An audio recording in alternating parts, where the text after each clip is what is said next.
बोधिसत्व उत्तराखंड @25 विचार श्रृंखला कार्यक्रम आज सीएम धामी कार्यक्रम में होंगे शामिल। मुख्य सेवक सदन में 5 बजे कार्यक्रम का आयोजन। जन आरोग्य अभियान की आज होगी शुरुआत। स्वास्थ्य मंत्री डॉक्टर धन सिंह रावत अभियान की करेंगे शुरुआत। 1 बजे स्वास्थ्य महानिदेशालय में कार्यक्रम। उत्तराखंड विधानसभा भर्ती प्रकरण, पूर्व सीएम त्रिवेंद्र को केंद्रीय नेतृत्व का बुलावा। नड्डा के आवास पहुंचे पूर्व सीएम। उत्तराखंड समेत कई राज्यों में मनेगा हिमालय दिवस। 500 से अधिक संस्थाएं गोष्ठी में होंगी, करेंगी मंत्री।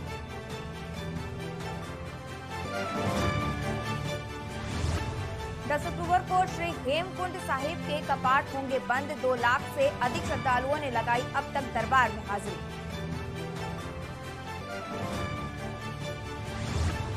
उत्तराखंड में कोरोना से कुछ राहत। 39 नए संक्रमित मिले। 1 मरीज की मौत घटकर 341 पहुंची सक्रिय मरीजों की संख्या। आप देख रहे हैं के न्यूज, खबरों का सारथी।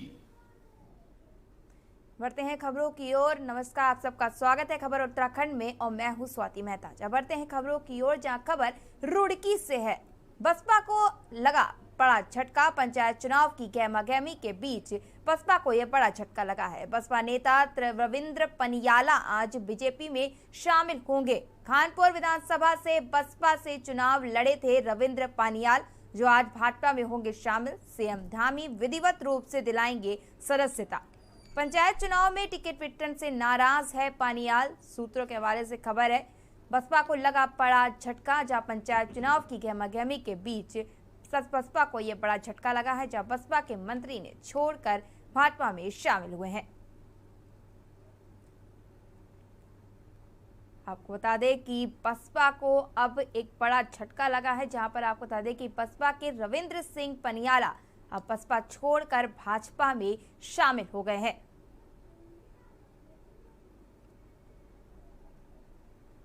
ये हम आप तक बड़ी खबर रुड़की से पहुंचा रहे हैं, जहां पर बसपा के मंत्री, आपको बता दें कि मिशन 2022 के तहत अब पानियाला के द्वारा, जो कि पहले बसपा में शामिल थे, अब उनके द्वारा बसपा को एक बड़ा झटका देते हुए बसपा छोड़ दी गई है और अब वे बीजेपी में शामिल हो गए। पंचायत चुनाव की गहमागहमी के बीच पनियाला के द्वारा एक बड़ा फैसला लिया गया है। बसपा नेता रविंद्र पनियाला के द्वारा लिया गया बड़ा फैसला। खानपुर विधानसभा से बसपा से चुनाव लड़े थे रविंद्र पनियाल, जो अब बीजेपी में शामिल होंगे। ये रुड़की से बड़ी खबर हम आप तक पहुंचा रहे हैं।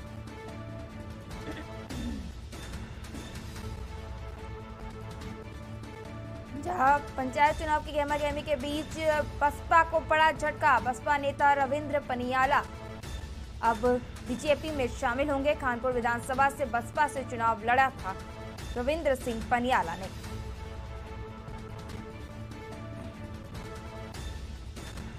पंचायत चुनाव की गहमागहमी के बीच ये बसपा को बड़ा झटका। बसपा नेता रविंद्र पनियाला आज बीजेपी में होंगे शामिल। कानपुर विधानसभा से बसपा से चुनाव लड़ चुके हैं रविंद्र पनियाला। आपको बता दें कि सीएम धामी रविंद्र सिंह पनियाला को विधिवत रूप से शामिल करेंगे। पंचायत चुनाव में यह फैसला लिया गया है। बढ़ेंगे अगली खबर की ओर, जहां खबर पौड़ी से है, जहां पर पौड़ी जिले के सतपुली में जिलाधिकारी पौड़ी डॉक्टर विजय कुमार जोगदंडी की अध्यक्षता में सतपुली तहसील परिसर में आज तहसील दिवस का आयोजन किया गया। इस तहसील दिवस पर 45 लोगों ने अपने अपने समस्याओं को उठाया, जिसमें से 26 का निस्तारण किया गया, जिसमें सड़क, पानी, बिजली, पानी के मुद्दे छाए रहे। साथ ही राशन कार्ड, ग्राम सभाओं के भी कई मुद्दे उठाए गए। सबसे ज्यादा पीडब्ल्यूडी विभाग की समस्याएं सामने आई हैं। तहसील दिवस के दौरान सभी विभागों को निर्देशित करते हुए जिलाधिकारी पौड़ी डॉक्टर विजय कुमार जोगदंडे ने कहा कि सभी विभाग ग्रामीणों की समस्याओं पर त्वरित कार्रवाई करें।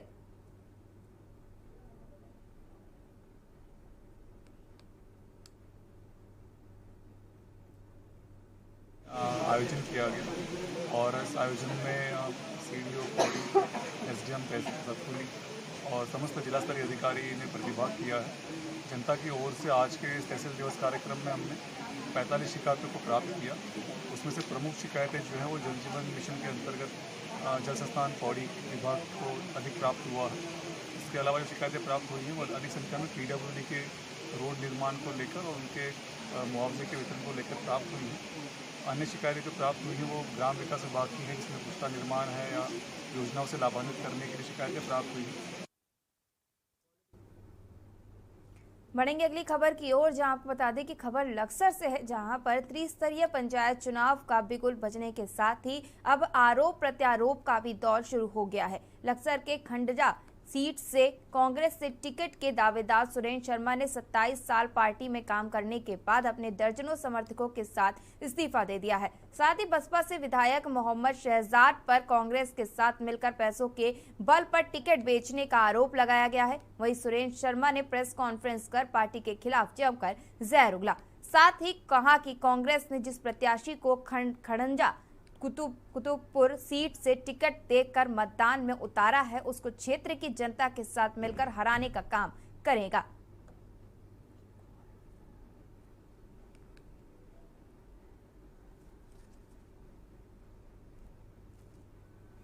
क्षेत्र की खड़ंजा कुतुबपुर सीट वालों का भी बहुत बहुत धन्यवाद करता हूं कि उन्होंने मुझे बहुत समर्थन दिया, प्यार दिया। लेकिन मेरा एंड टाइम पर स्थानीय विधायक शहजाद अली ने टिकट कटवाया गया और वो बसपा के होने के नाते कांग्रेस में उन्होंने सेटिंग करी, कहना जो जी मैं इसको अदनान को जितवा दूंगा। उससे पैसे लिए गए और उसे टिकट दिया गया। इस बात का बहुत अफसोस है जो शर्मा जी का टिकट कट गया। 27 साल कोई मायने रखने वाली बात है, मेहनत की है। जैसे बताया जा रहा है शहजाद विधायक ने पैसे देकर अदनान को सपोर्ट करके उसका टिकट करवाया। एक बहुजन का व्यक्ति कांग्रेस में सपोर्ट करवा रहा है, दूसरे उसे इस्तीफा दे दिया और जितने मेरे पर पद थे, 27 साल से मैं कांग्रेसी था, वो सब पद मैंने छोड़ दिए और मैं कांग्रेस का कोई सिपाही नहीं हूँ, ना कांग्रेस पार्टी में कहीं किसी कार्यक्रम में जाऊँगा। जहाँ तक होगा मैं पार्टी को हरवाने का काम करूँगा। बढ़ेंगे अगली खबर की ओर, जहां खबर हरिद्वार से। हरिद्वार में जिला पंचायत चुनावों की कवायद चल रही है। त्रिस्तरीय पंचायत चुनावों के लिए नामांकन की प्रक्रिया शुरू हो गई है। चुनावों के लिए नामांकन 8 सितंबर से चलेंगे। हरिद्वार में जिला पंचायत सदस्य की सीट के लिए नामांकन जिला पंचायत कार्यालय में और अन्य सीटों के लिए सभी 6 ब्लॉक कार्यालयों में नामांकन चल रहे हैं। अभी तक किसी भी राजनीतिक पार्टी ने प्रत्याशियों के नामों की लिस्ट जारी नहीं की है, इसलिए पहले दिन नामांकन के लिए कम लोग पहुंच रहे हैं। वहीं प्रशासन की ओर से सुरक्षा व्यवस्था के पुख्ता इंतजाम किए गए हैं। आपको बता दें कि हरिद्वार जिले में त्रिस्तरीय पंचायत चुनाव के लिए चुनाव होने हैं, जिनमें 44 जिला पंचायत सदस्य, 318 ग्राम प्रधान और 221 क्षेत्र पंचायत सदस्यों के लिए 26 सितंबर को मतदान होगा।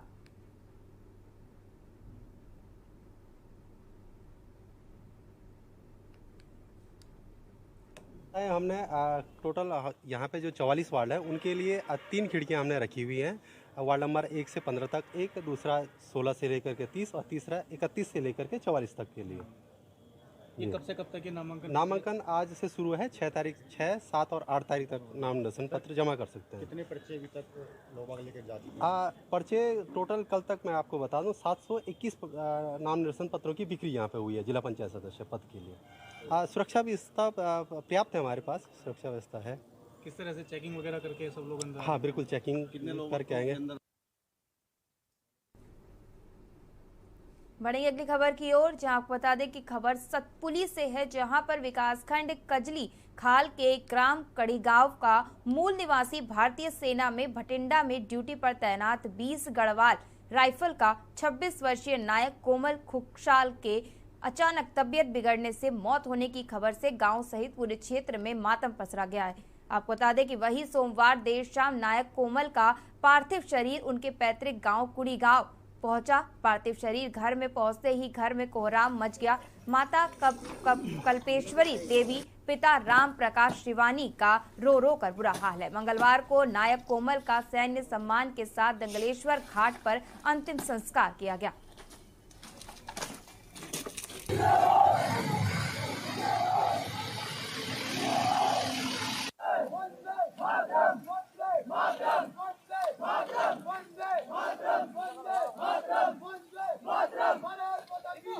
भारत माता की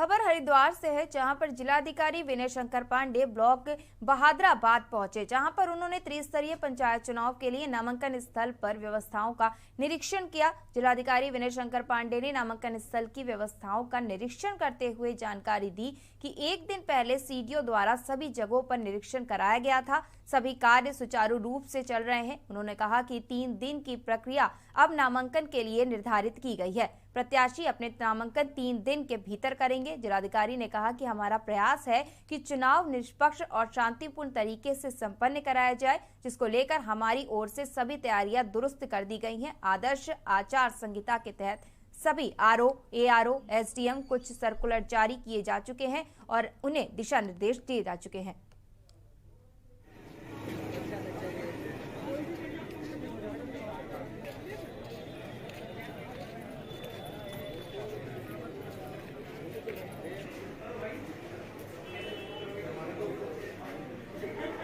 हमारे सभी सीनियर ऑफिसर्स और इंक्लूडिंग माई सेल्फ, हम सभी लोग फील्ड में ही हैं और कल हमारे सीडीओ साहब ने सभी 6 ब्लॉकों का खुद व्यक्तिगत रूप से निरीक्षण किया था और नामांकन की तैयारियों की एक समीक्षा की थी।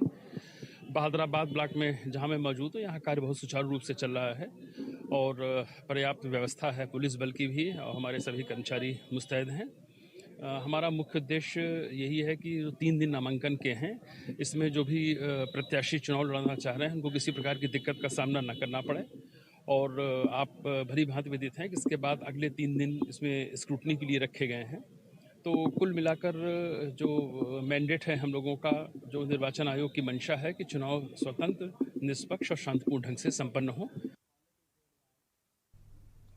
बढ़ेंगे अगली खबर की ओर, जहां आपको बता दें कि अगली खबर लक्सर से है, जहां पर लक्सर ब्लॉक मुख्यालय पर पंचायत चुनाव के लिए ग्राम प्रधान, वार्ड सदस्य, बीडीसी सदस्य के नामांकन पत्रों की बिक्री हो रही है। निरीक्षण पर आए सीडीओ प्रतीक जैन ने मुख्यालय गेट पर पुलिस लगाकर केवल नामांकन पत्र के खरीदार और उसके एक प्रस्तावक को ही अंदर बुलाने के आदेश दिए थे। लिहाजा मंगलवार को विकासखंड गेट पर एसएसआई अंकुर शर्मा पुलिस बल के साथ तैनात रहे। उन्होंने दावेदार और उसके एक प्रस्तावक के अलावा किसी को अंदर नहीं जाने दिया। इससे ब्लॉक परिसर में भीड़ नहीं लगी, लेकिन दावेदारों के साथ आए लोगों के कारण परिसर के बाहर पूरे दिन जाम की स्थिति बनी रही।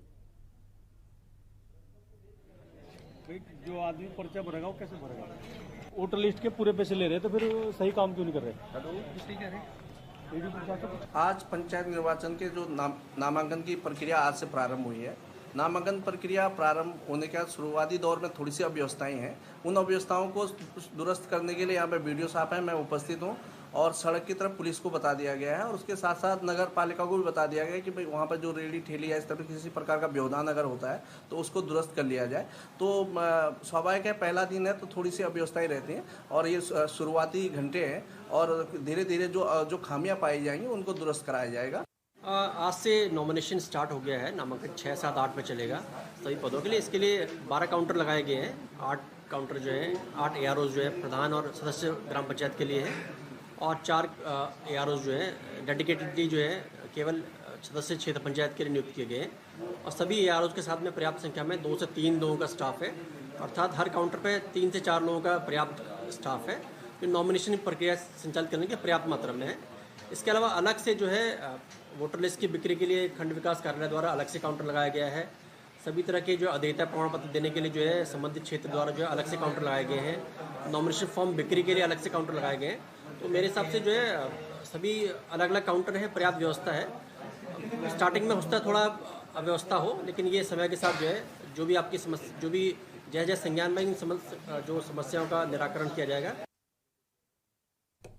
बढ़ते हैं अगली खबर की ओर, जहां खबर सितारगंज से है, जहां पर बीते 10 दिन पूर्व उत्तम नगर गुरुद्वारा दर्शन को जा रही संगत के लोगों ने भरी ट्रैक्टर, ट्रॉली व कंटेनर की भिड़ंत में सितारगंज विधानसभा के ग्राम बसगर के करीब 7 लोगों की मृत्यु इलाज के दौरान हो गई थी, जिस पर सितारगंज विधायक और कैबिनेट मंत्री सौरभ बहुगुणा आज सितारगंज विधानसभा के ग्राम बसकर में पहुंचकर हादसे में अपनी जान गंवाने वालों के परिवार के जाकर उनके प्रति संवेदना प्रकट की, साथ ही शोक सभा में पहुंचकर शोक जताया। इसी के साथ पीड़ित परिवारों को मंत्री सौरभ बहुगुणा ने विश्वास दिलाया कि इस कठिन व दुख के समय में वह और उनकी सरकार उनके साथ खड़ी है।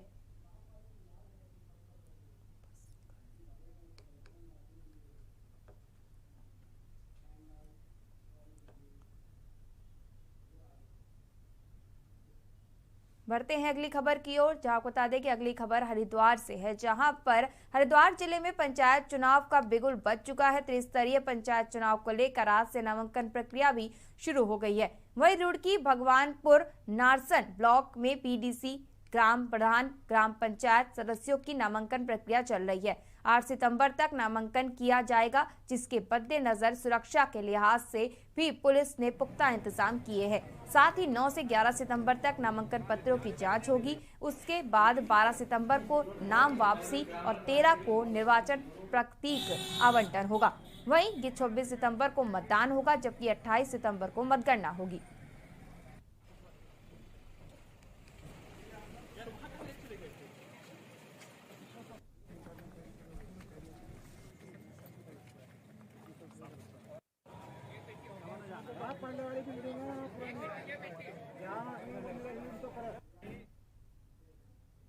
रुकेंगे छोटे से ब्रेक के लिए, जल्द हाजिर होते हैं। आप देख रहे हैं के न्यूज, खबरों का सारथी। देखें कौन नया खिलाड़ी आया है, समझा देते हैं, प्यार से समझाएंगे। ये तो अपनी जुबान है। जुबान एक हो तो दिल भी एक होने चाहिए। विमल, बोलो जुबान केसरी। सर्वकॉन सिर्फ एक नाम नहीं, भरोसा है 35 सालों का जो आपने किया है हम पे। तभी तो हम हैं India's number 1 servo voltage stabiliser के निर्माता। के न्यूज की खास पेशकश सप्ताहांत में देखिए भ्रष्टाचार पर प्रहार, इस शनिवार रविवार रात 8 बजे और सुनक की हनक इस शनिवार रविवार रात 8:30 बजे प्रबुद्ध चौहान के साथ। आप देख रहे हैं के न्यूज, खबरों का सारथी। ब्रेक के बाद आप सबका स्वागत है और बढ़ते हैं अगली खबर की ओर, जहां उत्तराखंड में भू कानून को लेकर लंबे समय से स्थानीय लोग सरकार से सकारात्मक पहल की मांग कर रहे हैं। राजनीतिक दलों के साथ साथ आम जनता का सरकार पर लगातार दबाव भी बढ़ता जा रहा है। कई संगठनों ने धरना प्रदर्शन के अलावा राजभवन, सीएम आवास, विधानसभा और सचिवालय कूच भी किया है। इसको लेकर अब प्रदेश सरकार ने एक कमेटी बनाई है। इस कमेटी के सुझाव के आधार पर ही अब उत्तराखंड में नए सिरे से भू कानून को लेकर कवायद की जाएगी। भू कानून को लेकर बनाई गई कमेटी ने अपनी रिपोर्ट मुख्यमंत्री पुष्कर सिंह धामी को सौंप दी है। अब भू कानून को लेकर कमेटी की रिपोर्ट के आधार पर शासन में इस पर गहन चिंतन मंथन होगा। फिर हिमाचल की तर्ज पर बेहतर भू कानून प्रदेश की जनता के लिए पेश किया जाएगा।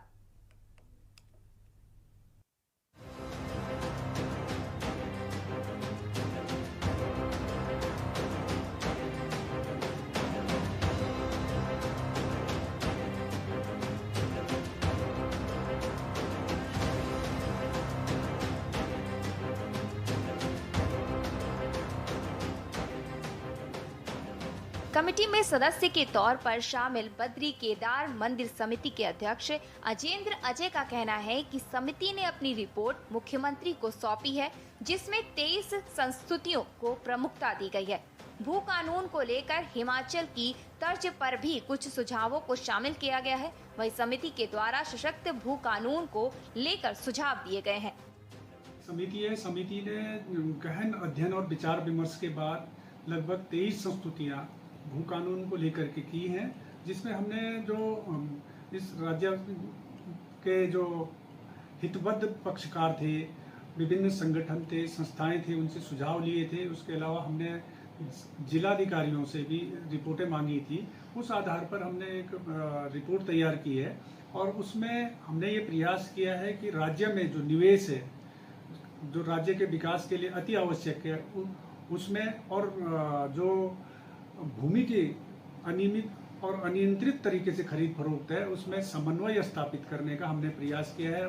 मुख्यमंत्री पुष्कर सिंह धामी ने सशक्त भू कानून को लेकर कमेटी के द्वारा दी गई रिपोर्ट पर प्रतिक्रिया देते हुए कहा कि राज्य में सशक्त भू कानून की मांग लंबे समय से उठ रही है। ऐसे में सरकार की जो जिम्मेदारी है और उन्होंने मुख्य सेवक की जिम्मेदारी ग्रहण करने के बाद से इस दिशा में आगे बढ़ने का संकल्प लिया था। मुख्यमंत्री पुष्कर सिंह धामी ने कहा कि भू समिति के द्वारा जो सुझाव दिए गए हैं उन पर सरकार कार्य करेगी।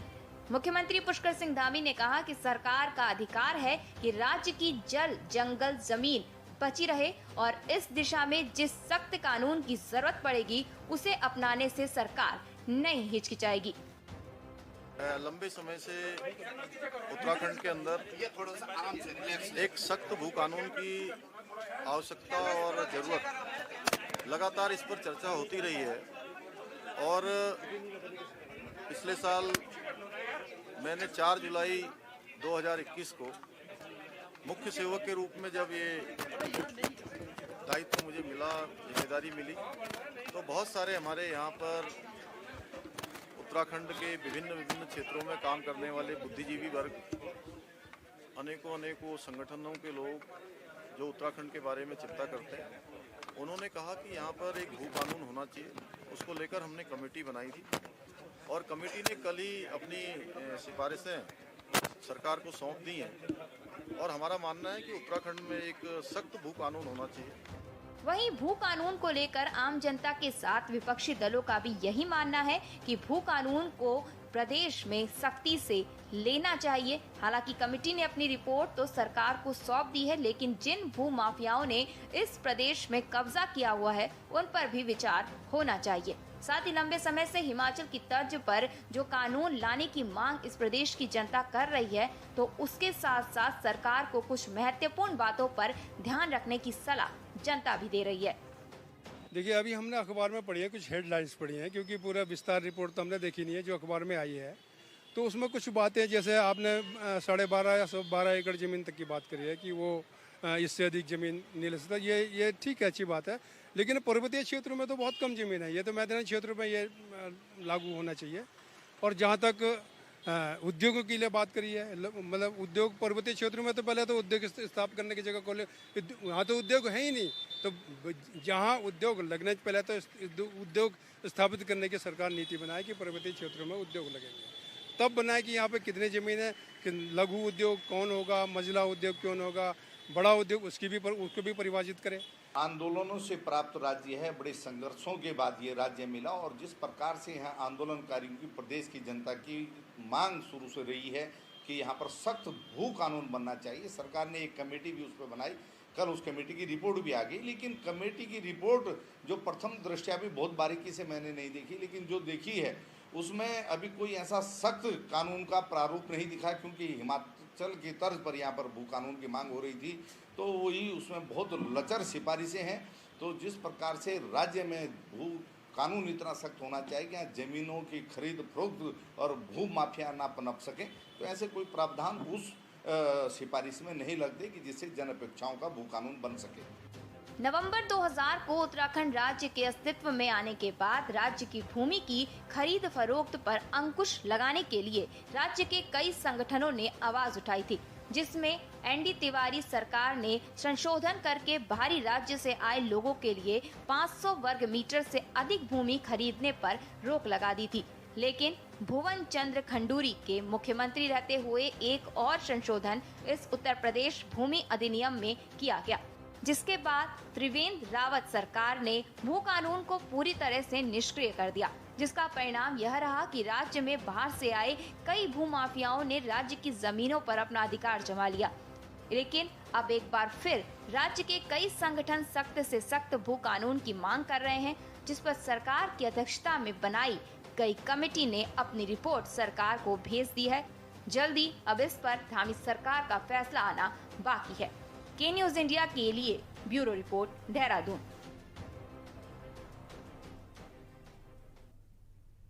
खबर उत्तराखंड में बस इतना ही और आगे की खबरों के लिए बने रहिए के न्यूज के साथ।